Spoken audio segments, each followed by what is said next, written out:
Hello student. आज हम आप लोग को एनसीईआरटी का जो भी चैप्टर बाय चैप्टर है वो हम बुक ख़त्म करने के लिए चाह रहे हैं।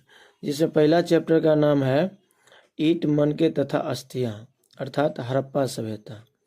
हड़प्पा सभ्यता हम आपको पढ़ाने जा रहे हैं, जो आपके आने वाले जो एग्ज़ाम है 12th का, उसके पॉइंट ऑफ व्यू से बहुत इम्पोर्टेंट है।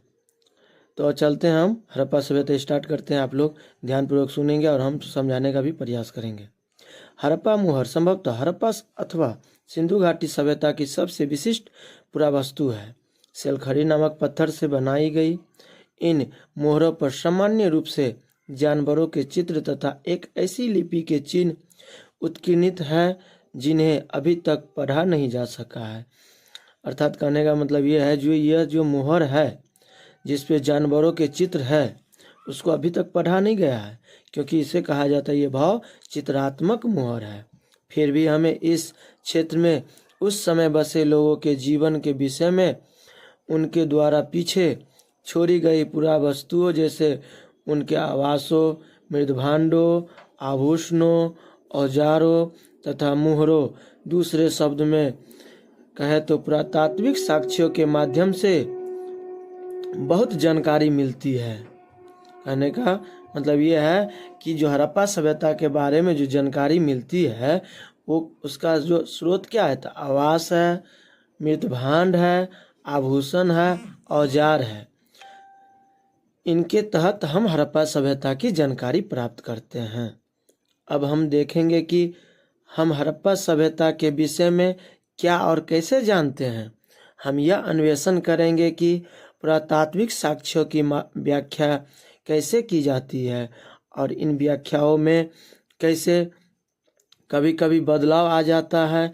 निश्चित रूप से इस सभ्यता के कई पहलू आज भी हमारी जानकारी से परे हैं और हो सकता है हमेशा ही रहेंगे। परिभाषिक शब्द, स्थान तथा काल। अब हम आपको हड़प्पा सभ्यता को कुछ विस्तार से समझाने जा रहे हैं। सिंधु घाटी सभ्यता को हड़प्पा संस्कृति भी कहा जाता है। सिंधु घाटी सभ्यता को क्या कहते हैं? हड़प्पा संस्कृति भी। पुरातात्विद संस्कृति शब्द का प्रयोग पुरावस्तुओं के ऐसे समूह के लिए करते हैं जो एक विशिष्ट शैली के होते हैं और सामान्यतः एक साथ एक विशेष भौगोलिक क्षेत्र तथा कालखंड से संबंध पाए जाते हैं।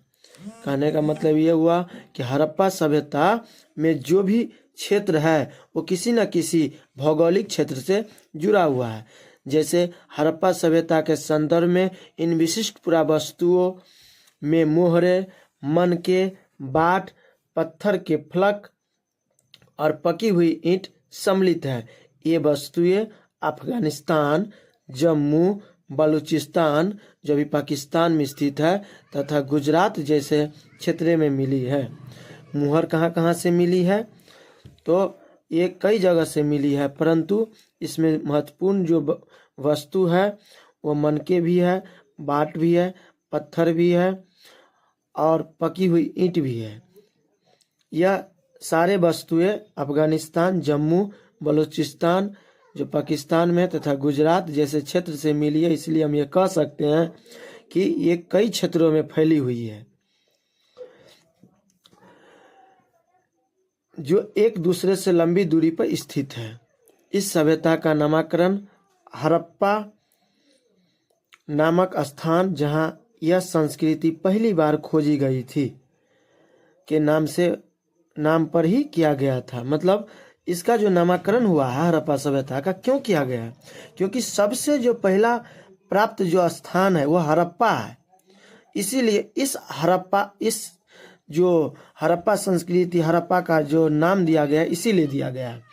इसका जो काल है, जो समय है, लगभग 2600 ईसा पूर्व से लेकर 1900 ईसा पूर्व के बीच माना जाता है। इस क्षेत्र में इस सभ्यता से पहले और बाद में भी संस्कृतियां अस्तित्व में थी, जिन्हें क्रमशः आरंभिक तथा पर्वतीय हड़प्पा कहा जाता है। इन संस्कृतियों से हड़प्पा सभ्यता को अलग करने के लिए कभी कभी इसे विकसित हड़प्पा भी कहा जाता है।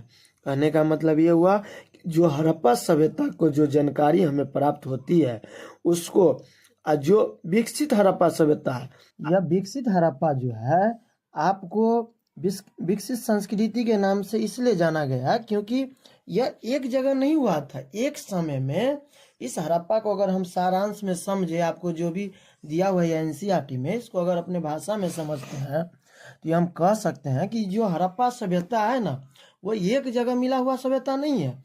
यह सभ्यता को अगर हम समझेंगे तो यह गुजरात, ये बलूचिस्तान, मध्य प्रदेश, राजस्थान, कुछ उत्तर प्रदेश के भाग, दिल्ली, ये हर जगह फैली हुई सभ्यता थी। यह सभ्यता एक समय में अलग अलग जगहों पर फैला और यह धीरे धीरे विकसित हड़प्पा के ओर प्रसारित हुआ, इसलिए हम इसे कह सकते हैं विकसित हड़प्पा।